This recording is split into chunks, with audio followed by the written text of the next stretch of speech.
everyone, and welcome back to my channel. Today I will be sharing my nightmare of a premonitory dream I had.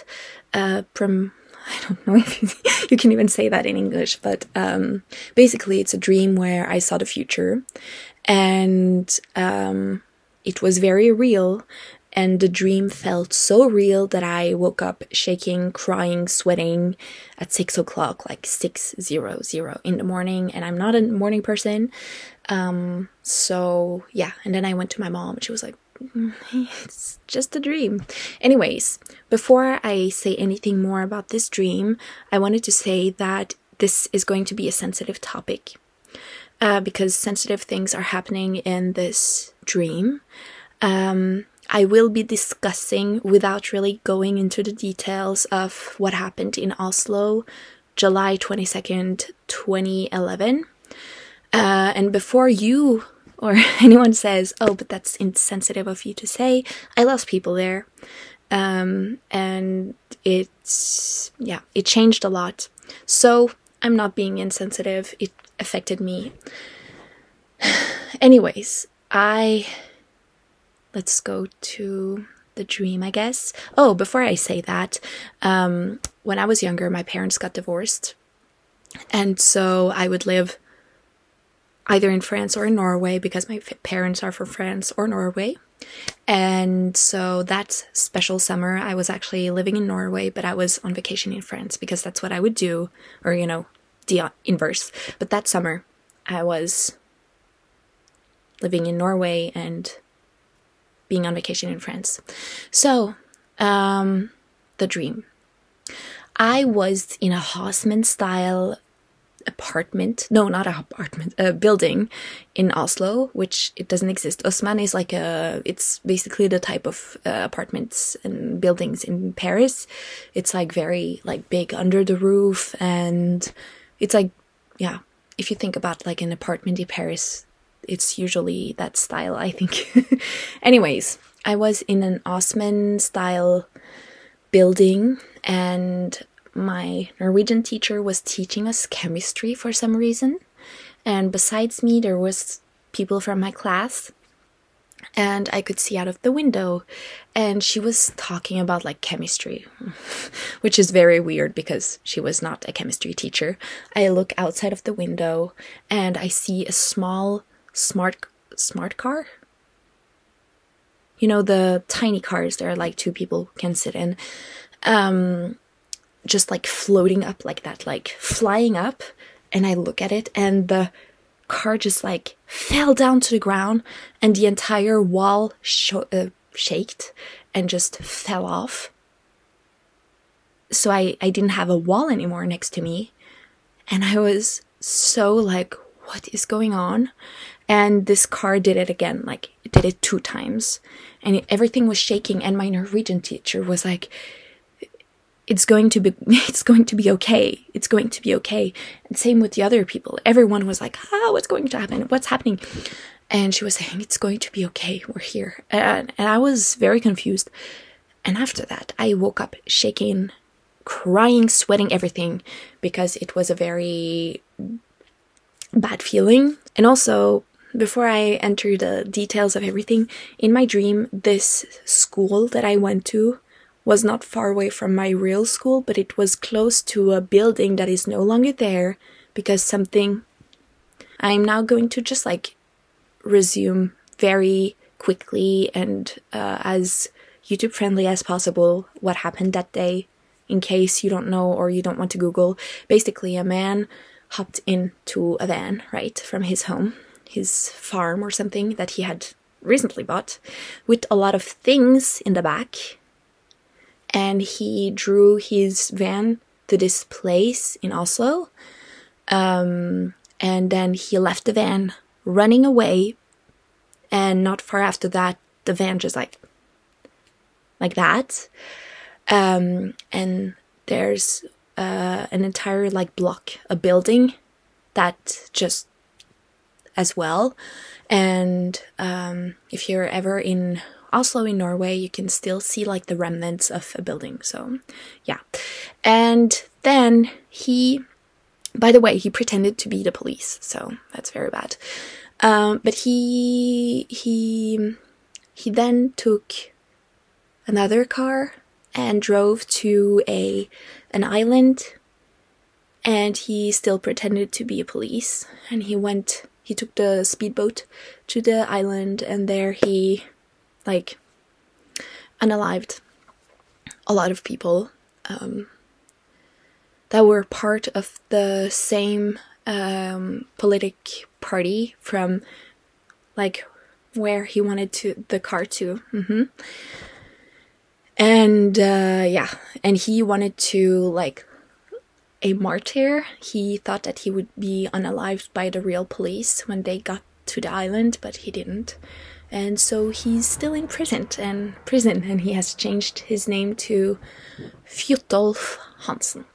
So yeah, also I will be linking, I think Stephanie Sue made a video on this. I never watched it because it is too close to me to watch that video. I'm starting to be a little, but yeah. And what was so crazy about my dream was that the building that completely vanished, it was the building where I was in my dream, which doesn't exist in real life. It's like truly, is that an ant? Okay. The building that I was in my dream does not exist at all, but it would be like on the corner. My school used to be like 500 meters away from where this imaginary building was, but it was so scary that where the car was in my dream that just like jumped up and down was like not really far away from the one in my dream. And yeah, it is quite scary to have that dream. And when I told my mom, she said, oh, you know, it's just a dream. And later that day, I got to see the news because it was the day off. And suddenly, you know, things were going on, and on Facebook everyone was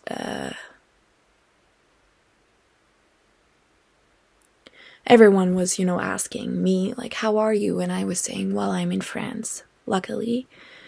Yeah, truly not a good thing. So yeah, that's like the first premonitory dream that I had, where I saw more or less the future. And in the following year, my grandfather ended up passing away, and I had like a dream 2 days before where it was like my own voice telling me, you need to go visit your grandfather. And so I did. And yeah, it was very weird. Sometimes I feel like I'm very connected to the part of me that knows things, and sometimes I feel like I'm very far from her. I would say right now I'm a little bit far from her because life has just been very weird. But yeah, I find it's not like, it's fascinating in a way, but it's so dark. Very dark to know things like that. And now later in the years, I see people, and I currently live in a house that is like 250 years old, and there's a lot of activities here. I do have a cat. She also like looks at things like this, and I'm like, what are you looking at? And yeah. And there's a lot of like door handles that moves. There's a lot of things that just fall out of the shelves, fall out of things. And sometimes I smell things that are not present, or the smell is present, but it's, why is there a smell of, I don't know, something that, why would it smell like this right now in this house? So yeah, there's a lot of things about this house too. Luckily, I do feel very protected from, not from this house, but by this house. Nothing has directly happened to me. And also I remember one of the first nights after moving here, because I had just moved here after a really, really bad breakup. I remember I saw I saw a shadow in my bedroom. There's this corner because there's an armoire, and behind that corner I remember just seeing this big shadow, which was probably like 2 meters and 10 centimeters or something, leaning over like this to look at me, and I could see the eyes. It was not scary, it was kind of like comforting. They said hi and welcome, and it felt good. And I've seen other things in this home, but that's maybe a video for another day. But yeah, I haven't had a dream like that extreme ever since that day. Yeah, I've had like other extreme dreams, but not to that point where it's like a national thing, like that day. Yeah, I lost people that day, so I